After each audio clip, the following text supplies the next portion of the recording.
Papunta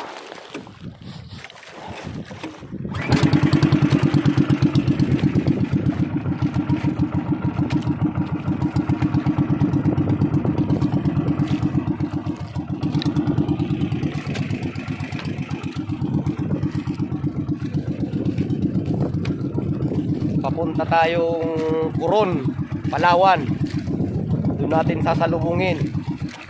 Kung medyo masilaw mga idol, sana pagpasensya nyo na at tirik na tirik talaga yung araw.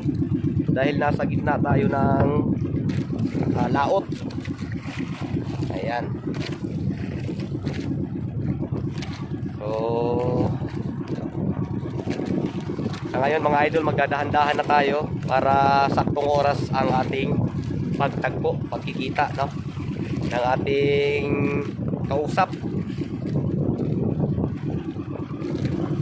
Okay, let's go in Coron mga idol.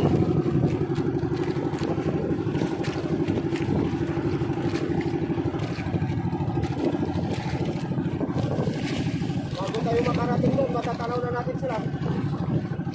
Handa tayo mga idol.